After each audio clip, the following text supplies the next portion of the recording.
Magandang araw po sa inyong lahat. Bago po tayo magsimula, huwag niyo po sanang kalimutan na mag-subscribe, mag-like, at mag-iwan po ng komento sa ibaba. Malaking bagay po sa amin ang inyong suporta dahil ito po nagbibigay sa amin ng lakas at inspirasyon para makapaghatid po ng mga kwentong puno ng aral, inspirasyon, at magagandang mensahe sa buhay. Marami pong salamat sa walang sawa niyong pagtangkilik. At ngayon, samahan niyo po muli kami sa namang makabuluhan at kapanapanabik na kwento. Simulan na po natin.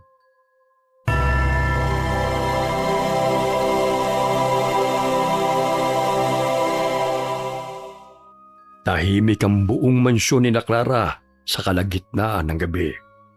Mahimbing ang tulog nila ng kanyang asawa. Pero biglang umubo ng malakas si Ricky. Nagising si Clara. Nakita niya si Ricky na hawak ang sarili niyang leeg. Nangingitim na ang mukha niya. Maya-maya'y sunod-sunod na ang kanyang pag-ubo at kasabay nito, lumabas mula sa kanyang lalamunan ang malapot at maitim na putik. Tumalsik ang mabahong putik sa puting kumot sa mga unan at sa sahig. Amoy nabubulok na laman at basang kanal ang buong kwarto. Bukod sa lalamunan, inireklamo din niya ang pananakit ng kanyang tiyana. Habang nakatitig si Clara sa nangyayari, narinig niya ang matinis na sigaw ng kanilang anak na si Nicola. Mabilis siyang tumakbo at pinuntahan ang kanyang anak. Pagbukas niya ng pinto, nakita niya ito na nakasiksik sa sulok ng kama. Nanginginig ang katawan niya habang nakaturo sa kisame. Tumingala siya. Ganun na lamang ang hilakbot ni Clara nang makitang isang pugot na ulo na nakalutang sa kisame malapit sa ilaw. Duguan ang leeg nito.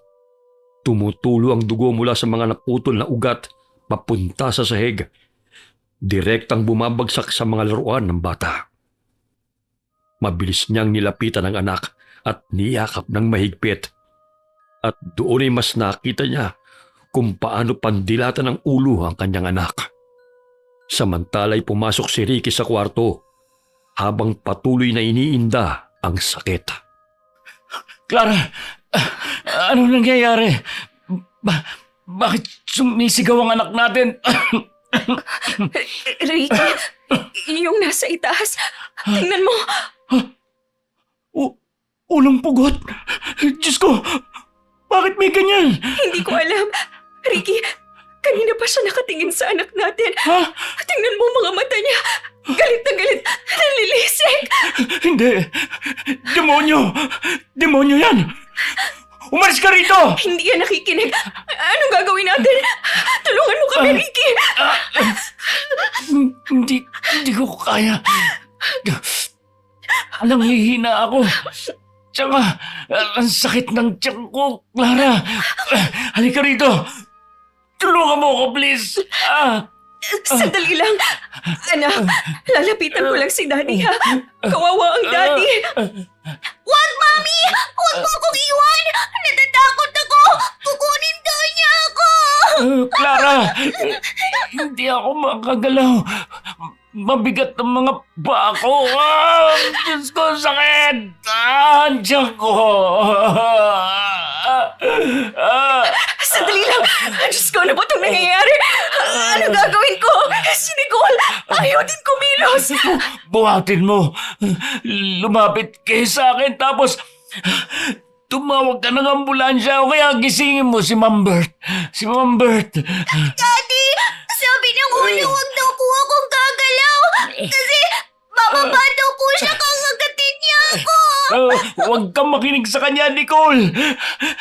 Lumapit kayo sa akin. Kailangan akong tulungan ni Mami, please. Hindi ko na kaya. Anak, makinig tayo sa Daddy. Tara na. Ayoko! Dito lang tayo, Mami! Magagalit siya, kukunin niya ako! Nicole, kailangan kong tulungan ang daddy mo! Mamamatay siya kapag hindi natin siya dinala sa ospital! Teka, sandali! Tatawagin ko yung mga katulong! Manang! Yaya Minda! Kuya Bert, tulong! Tulungan niyo kami! Clara, sakit na. Dali mo na ako sa ospital. Hindi ko na talaga kaya. Aray! Nasaan ba kayo? Ano ba? Manong Bert! May mamamatay na rito! Wala man lang lumalapit! Punyemas! Tulang! Manang! Parang awa niyo na! Mami, huwag kang umalis! Natatakot talaga ako! Tingnan mo, nakangiti siya! Nakangiti siya kay Daddy! Masaya siyang nasasaktan si Daddy! Bullshit! Umalis ka na rito, demonyo ka! Umalis ka dito! Clara! Diyos ko, Ricky! Hindi ko na kaya. Ricky! Hindi! Ricky, gumising ka! Punyemas, gumising ka! Huwag mo akong iwan! Tulong! Tuluyang nang nawala ng malay si Ricky dahil sa matinding panghihina at kawalan ng hangin. Biglang nawala ang pugot na ulo sa kisame nang walang anumang ingay. Ngunit naiwan na masangsang na amoy sa hangin. Naiwan din ang malapot na dugo sa ibabaw ng mga laruan. Binuhat ni Clara ang anak at lumapit sila sa asawa. Maingat niyang ibinaba si Nicole at hinila palabas ng kwarto si Ricky. Nang makalabas na sila ay bumaba siya para gisingin ang mga kasambahay. Pumasok siya sa kwarto nila, niyugyug at sinigawan pero hindi sila magising. Kaya kinuha na lamang niya ang cellphone at tumawag ng ambulansya. Pagdating sa ospital, ay agad na nagsagawa ng test para sa kanyang asawa at maging sa anak niya dahil nanginginig din ito sa takot. Ngunit makalipas ang ilang oras, nakita sa resulta ng mga test na wala silang makitang problema sa sistema na mag-ama. Ilang araw ding nanatili sa ospital ang mag-asawa at nauna nang iniuwi si Nicole ng kanyang yayaminda. At sa ilang araw na yon, hindi talaga makita ng mga doktor ang dahilan ng pagkakasakit ni Ricky. Dahil sa inis ay ginusto na lamang ng lalaki na magpa-discharge at umuwi na lamang sa bahay. Anong klaseng ospital to? Bakit ganun? Bakit wala silang makitang sakit ko? Hindi ko alam. Pero maayos naman ang ospital na to, Ricky. Magagaling ang mga doktor dito. Magagaling, pero hindi nila malaman kung ano sakit ko. Nagsagawa na sila ng mga test. Nagsagawa pero severe dehydration dahil sa matinding pagsusuka. Yun lang ang nakita nila. Lintik na yan. Muntik na ako mamatay tapos yun lang. Pera-pera lang yata tong ospital na to eh. Ano ka ba? Parehas nating nakita yung results ng laboratory mo. X-ray, blood test, ultrasound at kahit yata CT scan ginawa sa'yo, malinis lahat. Walang abnormalidad, wala kang sakit. Kalokohan! Ano sa palagay mo yung nangyari sa akin? Nagkukunwari lang ako na may sakit? Ganun? Hindi yun ang point ko. Eh ano? Sige nga, sabi mo sa akin. Paano nila ipapaliwanag yung isinuka ko? Nagsuka ako ng mahabahong putik. Tapos yung tiyan ko sobrang sakit. Parang sinusunog. Parang nilalamutak. Hindi pwedeng gawa-gawa ko lang yun. Alam ko, kaya nga ako rin nalilito sa nangyayari. Palpak lang talaga ang ospital na to. Baka hindi high-tech yung mga equipment nila. Baka kailangan natin lumipat ng ibang ospital. Hindi palpak ang ospital na to. Magagaling ang mga doktor na tumingin sa'yo. Baka wala ka talagang sakit at Ano? Nagkukunwari lang ako? Naniloloko lang kita? hindi ganun ang ibig kong sabihin. Iniisip ko na baka hindi medical na atensyon ang kailangan mo. Oy, anong kailangan ko? Psychiatrist? Sinasabi mo bang nababaliw na ako? Hindi ganoon. Pakinggan mo muna kasi ako. Huminahon ka. Paano kung may gumawa sa'yo nito? Gumawa? Sinong gagawa? Pinakain ba ako ng laso ng mga tauhan natin? Nakita mo naman sa test, walang trace ng kahit anong lason. Walang chemical imbalance sa dugo ko. Hindi ganyang klaseng paggawa ang tinutukoy ko, Ricky. Naaalala mo ba yung mga naikwento ko sa'yo dati tungkol sa lola ko? Yung tungkol sa mga mangkukulam? Baka nakulam ka. Ha? O baka nabarang ka ng mga taong may galit sa atin. Seryoso ka ba, Clara? Kulam? Barang? Nasa modernong panahon na tayo. May malaking kumpanya tayo. Nag-e-export tayo ng mga produkto sa iba't ibang bansa tapos paniniwalaan mo yung mga ganyang kwentong barbero ng lola mo? Ah, ganon? Kwentong barbero? Paano mo ipaliliwanag lahat ng nangyari nung gabing yon? Uy, hindi kaya may carbon monoxide na nag-leak sa bahay. Di ba nagkokos yun ng hallucinations kapag nakalanghap ng marami? Oh, baka yun nga ang dahilan. Hallucinations? 3 tayong nakakita ng pugot na ulo. At yung dugo na pumatak dun sa mga laruan. Totoo yun. Hallucination pa rin ba yung nawala yung pugot naiwan yung dugo sa mga laruan? Hindi ko alam. Hindi ko rin alam kung paano ipapaliwanag yun, okay? Pero ayoko maniwala sa mga mangkukulam na yan. Kalokohan yan, Clara. Hindi yan kalokohan. Ang sabi ng lola ko, kapag daw may mga nagpapakitang masasamang elemento sa loob mismo ng bahay, lalo na kung may pugot na ulo, itim na anino o mga hayop na hindi mo alam kung saan nanggaling, isa na yung sign. Isang babala. Ano bang sign na pinagsasabi mo? Sign na may gumagawa sa atin ng masama. Ang sabi ng lola ko, yung mga masasamang elemento na yon ay yung mga alipin ng mangkukulam. Wala naman akong kaaway eh. Sigurado ka ba? Yung pamilya Mendoza, hindi ba sila yung kalaban natin sa export business natin sa probinsya? Hindi ba nakuha natin yung malaking kontrata na inaasahan sana nilang makakapag-ahon sa kanila sa pagkalugi? Baka... Ano ka ba? Normal sa negosyo ang ganun. At alam naman nila yun eh, na may nananalo, natatalo. Malinis ang laban natin dun. Hindi sapat na rason yun para maghanap sila ng mangkukulam at ipapatay ako. Hindi mo kilala ang mga Mendoza gaya ng pagkakakilala ko sa kanila. Sabi ng lola ko, kilala sila na gumagamit ng maruruming paraan para lang makuha ang gusto nila. Normal lang din yun para sa negosyo. Pero hindi pa rin ako naniniwala na ipapakulam nila ako. Maniniwala pa ako kung hitman ang i-hire nila para patayin ako. Huwag mong isara ang isip mo, Ricky. Gusto mo bang may mangyari pa ulit sa'yo bago ka maniwala? Ano? Na baka sa susunod, hindi na lang putik ang isusuka mo kundi mga bubog, pako at karayom na. Ha? Na baka sa susunod, hindi na lang magpakita yung pugot na ulo kundi saktan niya din si Nicole. Tumahimik ka na nga. Lalo lang ako nai-stress sa pinagsasabi mo eh. Magpapa-second opinion na lang ako. Hahanap ako ng mas magaling na espesyalista. Sige, ikaw ang bahala. Pero pag muling bumalik yung pugot na ulo na yun sa bahay natin at nagkasakit ka ulit pag uwi, tatawag na ako ng espiritista o albularyo. Maniwala ka man o hindi. Bahala ka na nga. Mahirap kang kausap. Hindi ako mahirap kausap. Ikaw ang mahirap kausap kasi ayaw mong maniwala. Basta kapag napatunayan ko na kinulam ka nga, hahanapin ko kung sino mang demonyong may gumawa nito sa'yo at sisiguraduhin kong babalik sa kanila lahat ng ginawa nila. Natapos ang bangayan nila nang walang gustong magpatalo. Umirap na lamang si Clara. Kinuha niya ang bag at inasikaso ang discharge papers ng asawa niya. Bandang hapon na makalabas sila ng ospitala. Nanatili silang tahimik sa buong biyahe pauwi mula sa ospitala. At pagdating sa mansyon, dumiretso kagad si Ricky sa itaas para matulog, kasama si Nicole na ayos siyang iwanan.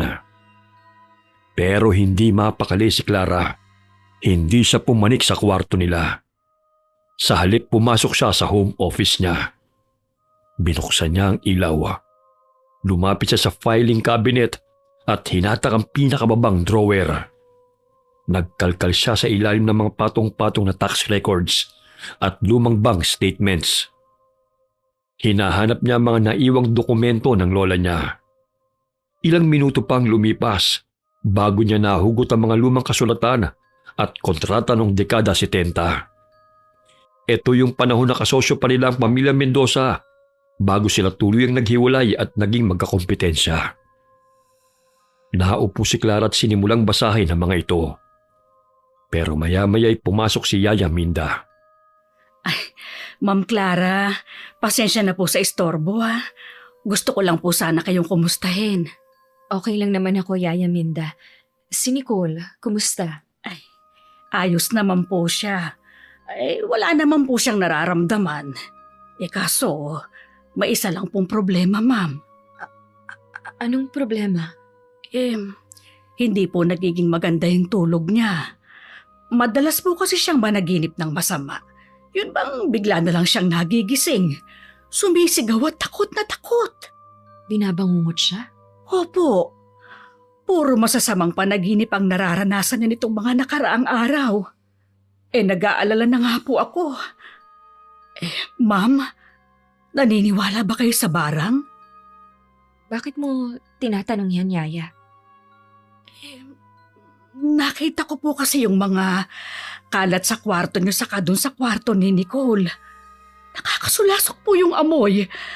Naubos na nga po namin yung 3 bote ng bleach sa paglilinis bago po natanggal yung amoy na parang may bulok na lupa o karne. Alam niyo po bang hindi normal yun? Oo, alam ko. At naniniwala din ako sa kulam o sa barang. Madalas kasi yung ikwento sa akin ng lola ko sinasabi ko nga to sa sir mo. Gusto kong magpatingin kami sa albularyo. Magpapatingin kayo sa albularyo? Oo, sana. Kaso ayaw naman niya. Nako, hindi niyo na po siya kailangang pilitin, ma'am. May alam akong solusyon para matapos ng problemang ito. May alam kang solusyon? Opo. May hinala din ako na barang po talaga ang dahilan ng lahat ng ito. At kung tama ang hinala ko, hindi kakayanin ito ng isang albularyo. Hindi kakayanin? Anong ibig mong sabihin? Ang malalakas na mambabarang. Mas malakas na mambabarang din po ang pwede nating itapat sa kanila, ma'am. Yun po ang solusyon sa problema ninyo. Ano? Mambabarang ang hahanapin natin? Diyos ko, nakakatakot naman yan, Yaya Minda. Ayoko. Ayaw niyo po. Paano po kung yun na lang ang nag-iisang paraan para hindi kayo pahirapan ng sumpa? Paano pong anak ninyo, Ma'am Clara? Alam niyo po bang senyales pa rin ng barang ang paulit-ulit na bangungot ng anak niyo? Bakit? Ano ba kasi ang napapaginipan niya? May isang matandang babae daw po ang nakaupo sa isang madilim na kwarto. Tapos? Nakakatakot daw po ang mukha. Puro kulubot, mahaba ang puting buhok, at nanlilisik ang mga mata na nakatitig mismo kay Nicole habang nagsasalita. Tapos maya-maya, may lalabas daw na itim na usok mula sa mismong bibig ng matanda. At yung usok na yun, lumalapit kay Nicole at sinasakal daw niya. Baka naman nakita niya lang yan sa TV. Baka may napanood lang siyang pelikula o video sa YouTube kaya pumapasok sa isip niya ang mga ganyang klaseng imahe. Ma'am, hindi naman po siya nanonood ng ganong klase ng mga palabas. Mamakinig kayo sa akin. May kilala akong mambabarang. Pwede ko kayong ilapit sa kanya. Ano ba, Yaya Minda? Ayoko. Natatakot nga ako sa kanila. Ma'am, kapag barang ang kalaban ninyo, barang din ang tanging panlaban. Maniwala ho kayo sa akin. Tumango na lamang si Clara at pinalabas muna ang kanilang kasambahay. At nang mag-isa na lamang, pilit niyang ibinalik ang kanyang atensyon sa pagbabasa ng mga lumang kontrata ng pamilya Mendoza. Umaasa makakahanap ng kahit anong koneksyon. Subalit ilang sandali pa ay biglang kumurap-kurap ang ilaw bago namatay. Binalot ng dilim ang buong kwarto. Kasabay ng pagkawala ng liwanag ay umalingasaw ang mabahong amoy na nabubulok na laman. Maya-may may narinig siyang naglalakad ng mabagal. Parang may mabigat na bagay na kinakaladkad sa sahig. Mabilis na kinuha ni Clara ang kanyang cellphone at binuksan ang flashlight. Pagkatutok niya nito sa pinto, dahan-dahang bumukas ito pero walang tao. Ngunit sa sahig may mga patak ng maitim at malapot na putik. Agad na tumakbo siya palabas at halos madapa siya sa pagmamadali. Umakyat siya sa kanilang kwarto at nakita niya ang asawa na namimilipit na naman sa sakit. Sa isang sulok naman, Nakita niya si Nicole na nakatayo sa harap ng malaking salamin. Nakadilat ang mga mata ng bata. Ngunit purong puti na lamang ito. Agad niyang tinawag si Yaya Minda. Ma'am, bakit po? Ano pong problema?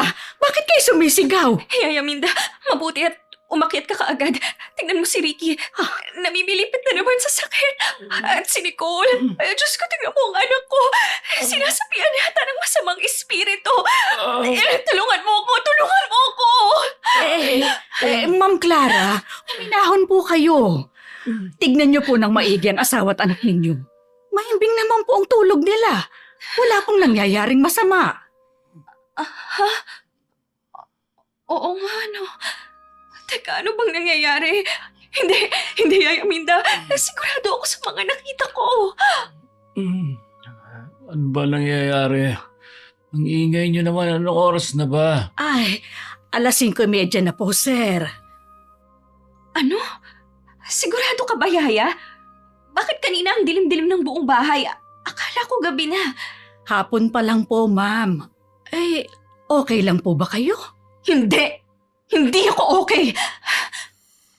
Ikaw, Ricky, Ha? kumusta ang pakiramdam mo? Oh, Wala bang masakit sa'yo? Yung tiyan mo, hindi ba sumasakit? ayos naman ako. Bakit ka ba natataranta dyan? Ano ba ang problema mo, Clara? Nakita ko kasi kanina, namimilipit ka sa sakit ng tiyan. Tapos si Nicole parang sinasabihan. Naku, mukhang nandito na naman yung masamang elemento. Siya na naman ang may kagagawan nito. Pinaglalaroan niya ako. Teka, ano bang sinasabi mo? Baka naman nananaginip ka lang. Okay lang kami ng anak mo. Pero Sobrang stress na yan dahil sa mga nangyari. I-relax mo nga kasi ang utak mo. Tigilan mo na yung pag-iisip. totoong mga nakita ko, Ricky. Ngayon sigurado na ako, may masamang elemento sa bahay natin. Tigilan mo na yan. Magpahinga ka na muna. O kaya matulog ka rin. Hindi ako pwedeng magpahinga lang at matulog. Hindi tayo ligtas sa bahay na to. Yaya Minda, samahan mo ko ngayon din. Tayong dalawa na lang aalis. Puntahan na natin yung sinasabi mo sa akin kanina. Huh? Umalis na tayo. Aalis kayo? Saan kayo pupunta? Magpapatingin lang ako sa albularyo. Oo, pupunta kami sa albularyo na kakilala ni Yaya Minda. Kailangan na natin gawin to para matapos na ang gulong to. Huwag ka nga makulit. Hindi tayo magpapatingin sa albularyo. Pinag-usapan na natin yan kanina sa ospital. At saka gabi na. Mangi-istorbo lang kayo ng mga tao. Sir, bukas po lagi ang pinto ng manggagamot na ito para sa mga nangangailangan ng tulong. Ako na po ang bahala kay Ma'am Clara. Bahala kayo sa buhay nyo kung hindi ko kayo mapipigilan. Pero huwag nyo akong idadamay sa mga kabaliwan nyo. Matutulog na ako. Oo, sige na. Ikaw na munang bahala kay Nicole, ha? Tara na, Yaya Minda. Kunin mo na yung susi ng sasakyan sa baba. Kailangan na nating puntahan ang manggagamot na yon bago pa mahuli ang lahat. Ay, sige po, Ma'am. Agad na bumiyahe ang dalawa. Halos 2 oras din ang biniyahe nila bago sila pumasok sa isang liblib na baryo na lubak-lubak ang daan at walang semento. Halos puro matataas na puno at talahib ang nasa gilid ng kalsada. Maya-maya pa'y huminto ang kanilang sasakyan sa pinakadulo ng kalsada. Bumaba sila at nakita ang isang madilim at masukal na bakuran. Naaninag ni Clara ang isang luma at tagpi-tagping kubo. Gawa ito sa pawid at kawayan na tila nabubulok na. Walang kuryente rito. Tanging aandap-andap na liwanag mula sa isang lumang gasera sa bintana ang nagsisilbing ilaw ng bahay. Lumapit silang dalawa sa bahay at sa tulong ng dala nilang flashlight, nakita nila na may maliliit na bungo ng hayop na nakasabit sa mismong pintuan. Napalunok si Clara at nakaramdam ng kilabot. Biglang bumukas ang pinto at nakita nilang isang matandang lalaki na nakatayo sa bungad. Siya si Mang Tonyo, ang kinatatakutang mambabarang sa buong probinsya. Sino kayo? Anong kailangan niyo sa akin sa ganitong oras ng gabi? Ay, Mang Tonyo, ako ito si Minda. Hmm. Ay, pasensya na ho't naabala po kayo. Kasama ko ang amo ko si Ma'am Clara. Kailangan po namin ng tulong nyo. Minda, aba ikaw yung anak ng kaibigan ko. Matagal na kitang hindi nakita. Ay sige, pumasok kayo. Maupo kayo riyan sa sahig, parinig kayo. Sige.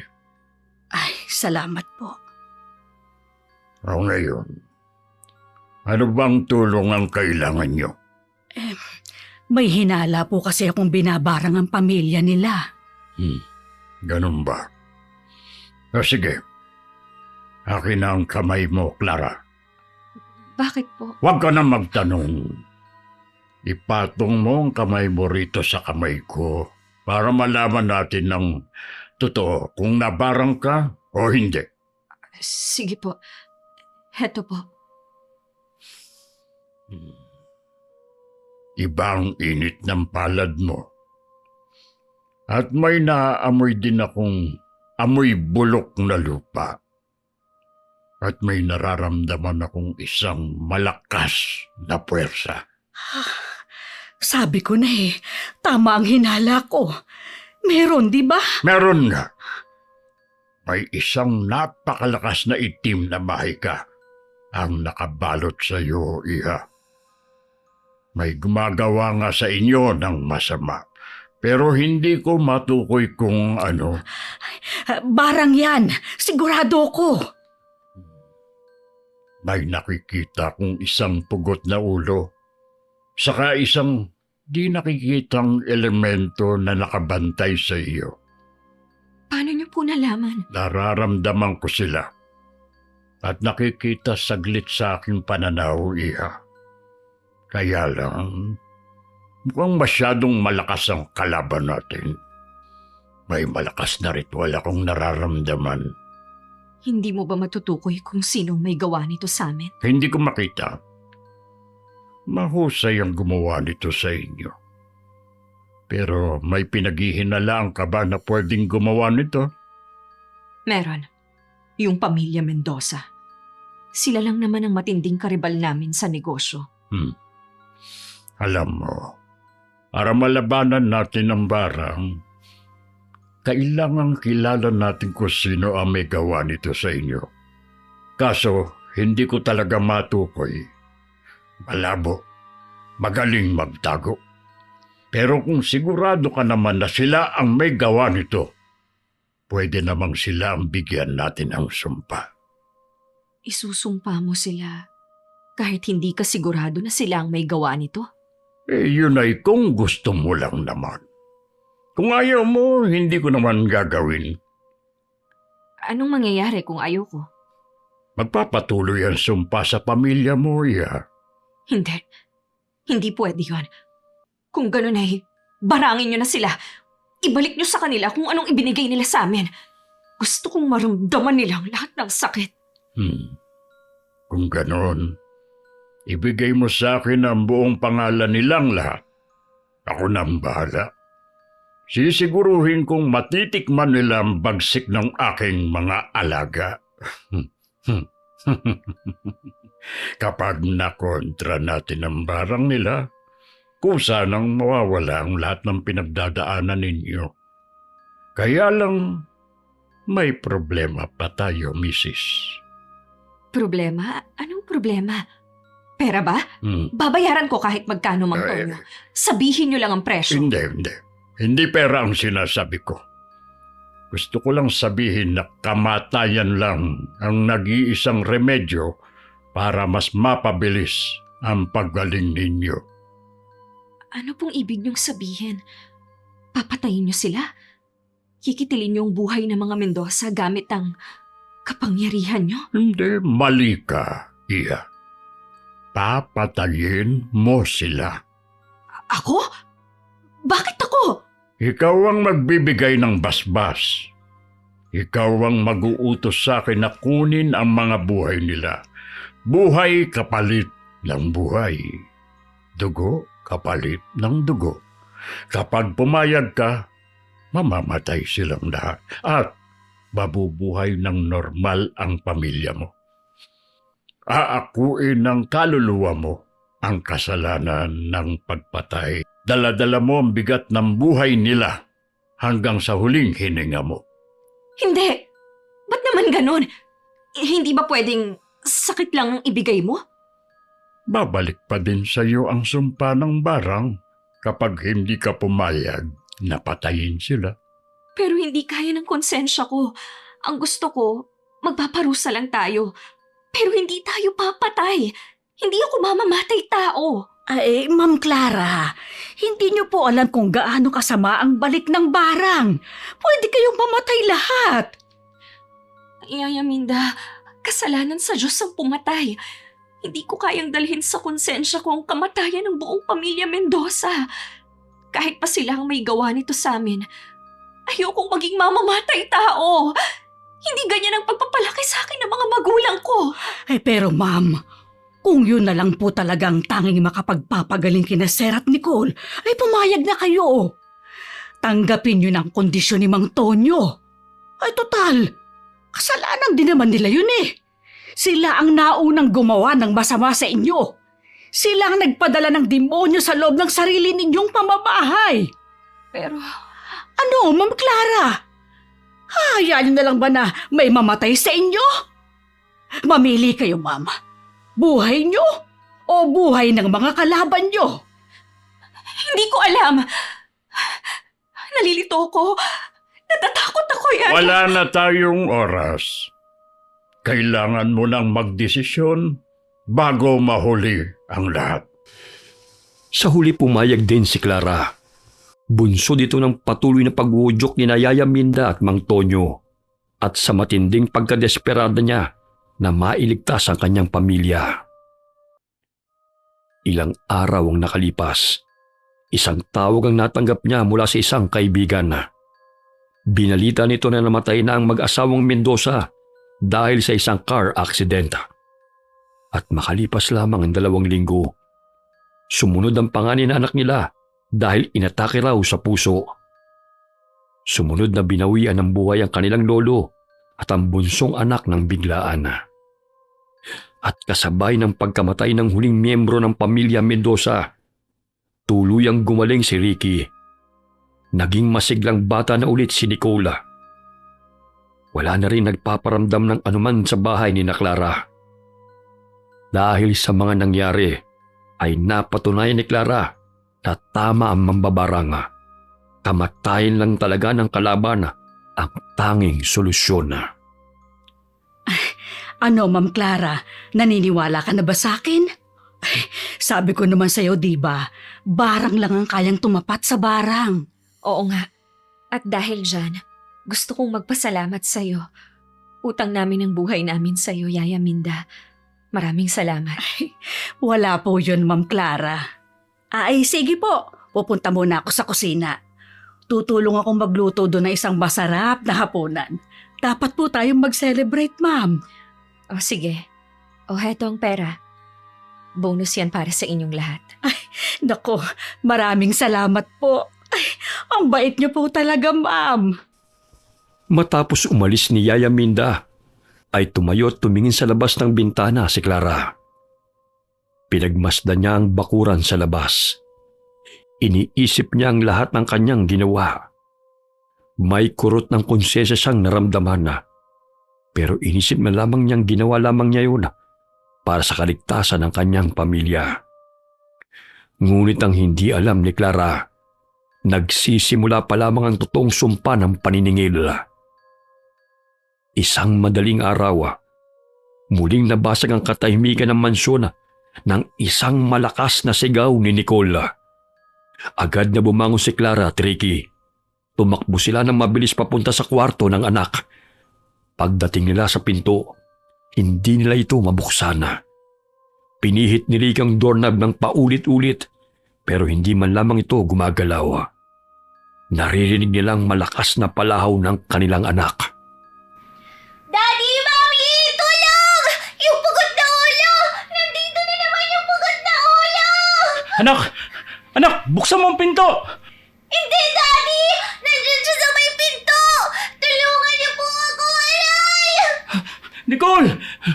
Nicole! Ano nangyayari, Nicole? Nicole! Mami! Kinakagat niya ako! Tulong, Mami! Anak! Diyos ko, bilis, Ricky! Ang pinto, buksan mo! Sige, tumabi ka, Clara. Sisipain ko yung pinto. Bumagsak ang pinto dahil sa lakas ng sipa ni Ricky. Ngunit pagpasok nila, nakita nilang isang nakakatakot na eksena.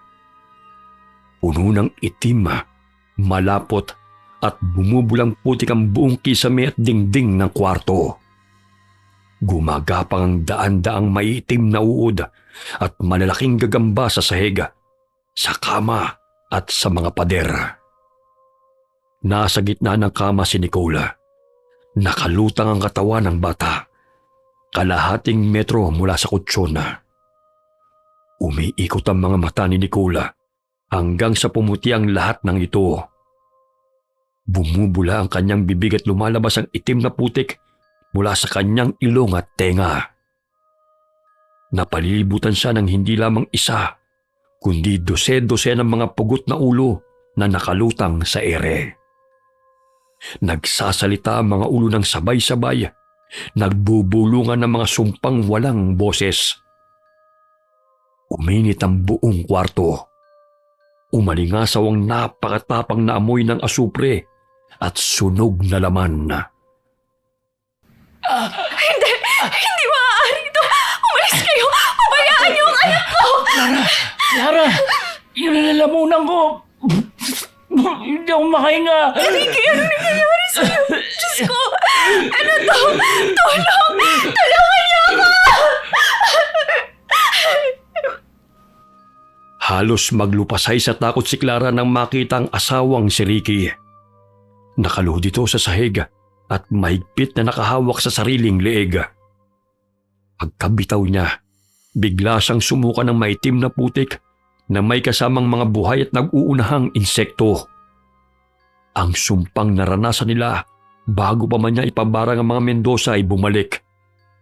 Pero ngayon, mas malala at mas mabagsik. Hindi na alam ni Clara kung sinong unahin sa mag-ama niya. Wala siyang magawa kundi ang humagulgol ng malakas. Dumating ang mga kasambahay nila, pero nanigas lamang sila sa takot. Hindi rin sila makalapit. Lalong napasigaw si Clara ng sabay ng mangisayang katawan ng kanyang mag-ama. Ilang sandali pa, isang malaking itim na aninong biglang lumukob sa dalawa. Yun na ang naging hudyat ng kanilang huling hininga. Pagkatapos ng lahat, biglang naglaho ang mga lumulutang na pugot na ulo sa kisame. Halos ikamatay ni Clara ang pagkawala ng pamilya niya. Araw-araw siyang umiiyak, hindi kumakain at hindi makatulog. Lagi niyang iniisip kung bakit hindi natapos ang sumpa sa kanila. Naisip niyang baka nagkamali siya sa pagbintang sa pamilya Mendoza. Kaya naman naghanap siya ng sagot sa mga gamit ni Ricky. Pero wala siyang makita. Hanggang sa isang araw, sinubukan niya muling magtrabaho sa opisina niya. Napatitig siya sa folder ng mga Mendoza. Nang buklatin niya ito, ay may nalaglag na isang maliit na notebook. Nang tignan niya ito, nalaman niyang isa itong tala-arawan at may nabasa siya ritong hindi niya inaasahan. October 14, 1978. Wala namang nagawang mali ang mga Mendoza sa akin. Naging mabuti at tapat silang kasosyo sa negosyo. Pero hindi sapat sa akin ang kalahati ng yaman. Gusto ko, akin lang ang buong kumpanya. Gusto ko, sa akin lang ang lahat ng pera. Ganid ako, oo, at wala akong pakialam. Kaya nakipagkasundo ako sa dilim. Ibinenta ko kaluluwa ko sa demonyo at binarang ko sila at pinatay para mapasakin ang lahat ng shares at ari-arian nila. Alam kong may mabigat na kapalit ang kasunduang ito. Hindi perang hinihingi ng demonyo, kundi dugo ng sarili kong lahi. Isinangla ko ang buhay ng mga magiging anak at apo ko. Sila ang magbabayad ng inutang ko sa dilim. Ayos lang. Ang mahalaga, nasa akin ang lahat ng kapangyarihan at yaman ngayon. Nabitiwan ni Clara ang tala-arawan. Halos manginig siya sa nalamang nakakakilabot na katotohanan na hindi ang mga Mendoza ang barang sa kanila. Ang lola niya mismo ang orihinal na mambabarang at pumatay ng dahil lamang sa kayamanan at negosyo. Ang nararanasan niya ngayon ay hindi barang, kundi naniningal ng demonyo sa utang na dugo ng kanyang lola. Napagulgul si Clara. Sinabunutan niya ang kanyang sarili. Pumasok sa isip niya ang ginawa niya. Pinatay niya sa pamamagitan ng barang ang huling henerasyon ng mga Mendoza.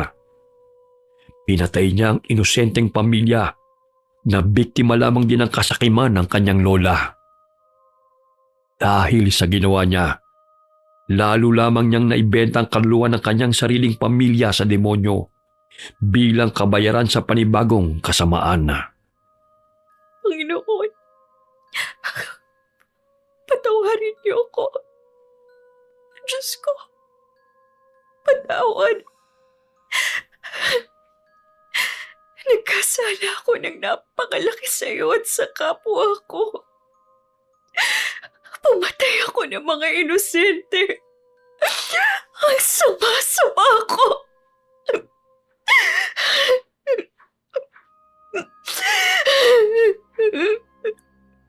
Patuloy na nagdasal ng malakas si Clara. Umiyak siya ng walang tigil at humingi ng kapatawaran. Lumipas ang 2 taon na. Ibinenta ni Clara ang kanilang kumpanya, ang mansyon at lahat ng naiwan niyang ari-arian. Ibinigay niya sa mga charity ang lahat ng pera mula rito. Pinili niyang mamuhay ng mag-isa at simple. Sa loob ng 2 taong yun, tumanda ang itsura niya ng 10 taon dahil sa labis na kalungkutan at pagsisisi. Nakatayo siya ngayon sa harap ng nicho ng asawa at anak niya. Nag-alay siya ng mga sariwang puting rosa sa ibabaw ng puntod.